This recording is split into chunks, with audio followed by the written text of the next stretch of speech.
السلام عليكم ورحمة الله وبركاته.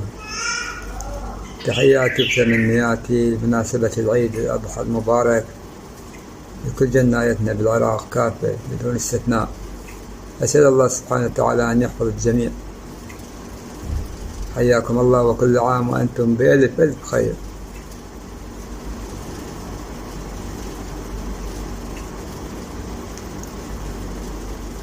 واليوم حقيقة بهاي المناسبة أريد نتكلم لكم عن الصعوبات وعن التسمية.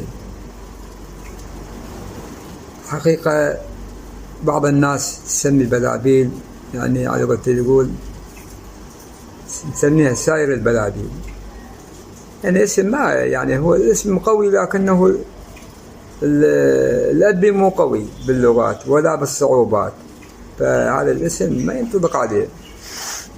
هي الأسماء صحيح ببلاش، لكن الاسم يكون على اسم مسمى. يعني اليوم نسمي اسم نسميه على اسم ملاكم قوي وهو أداء فاشل.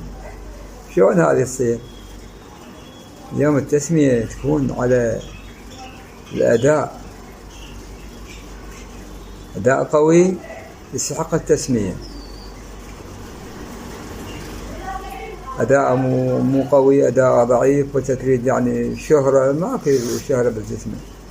أو عندنا أسماء قديمة أنت تجي تسميها على الأسماء هذه، ما يجوز، لأن أنت راح تضيع الأول والثاني.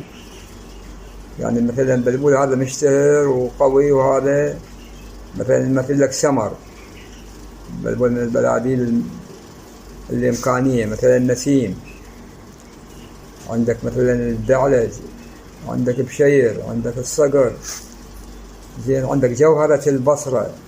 تجي تسمي أسماء على هذه الأسماء، تريد تضيع الأوليات، وهذا ما يصير، ما يجوز.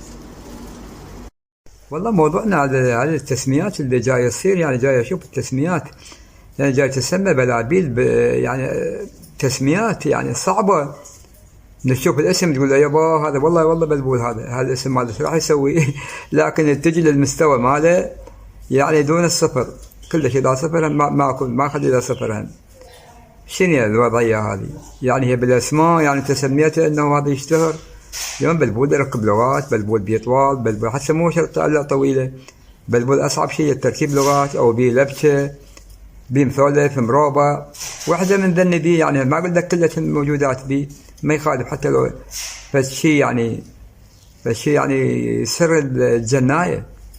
والله هذا وسميته اسم، يعني شوف بالأسماء هي الاسم يكون يعني على اسم مسمى. يعني أنا أسمي اسم وهو ما أصلا ما مؤدي أداء اللي يحب الجناي واللي يريده، أكبر غلط هذه. تحياتي للجميع والله يحفظكم إن شاء الله. اي والله هذا الموضوع يعني جاي يدخل على ناس وايدين، يعني جاي يسوون ينشرون بلابيل ويسوون اسماء، ومو من حقه، مو من حقه، بس مو يعني من حقك انت شيء يكون على التسمية تدل على شيء، يعني هذا شيء صعب. زين، انا اسميه صعب وهو سهل، هو سائر البلابيل. يعني هذا بلبول عادي اسميه على شنو؟ تحياتي للجميع والله يحفظكم ان شاء الله. حياكم الله واشوفكم بالخير.